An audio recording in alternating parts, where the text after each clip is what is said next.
A little boy and his little sister stood on the street corner, locked in what seemed to them to be an inescapable quagmire. The front wheel of her bicycle had gone between the front wheel and the frame of his slightly larger bicycle as they stood waiting to cross the street. When each of them started across, neither could move because their wheels were locked together. If he had let her back up a few inches, they would have become untangled. But he kept pushing forward, trapping her wheel. If she had calmed down and stopped yelling at him, they could have easily solved their problem.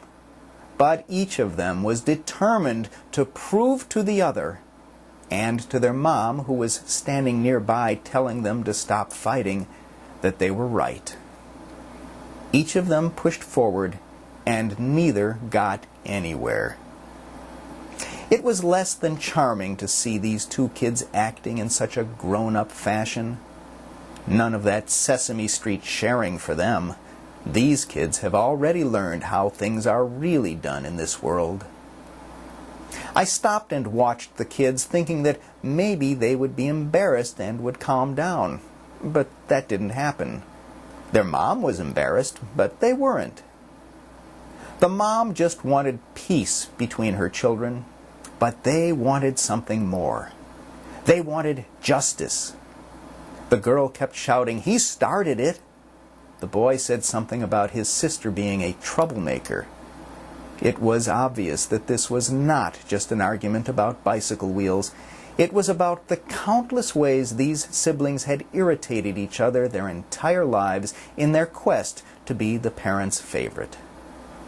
The powerful mom would eventually put a halt to the bicycle squabble, but it will be years before the underlying rivalry between these kids will develop into a friendly relationship, if it ever does. We in the United States tend to look at the Middle East, Darfur, and a large part of the rest of the world as if the people there were squabbling children, and we think of our country as the all-powerful parent who has the responsibility of intervening and stopping them before they hurt each other. We focus very narrowly on the fighting and often miss altogether the perceptions of injustice that bring about the fights. The Middle East is sometimes referred to as a tough neighborhood. Maybe we could all learn a lesson from what we see on the street corners of our own neighborhoods.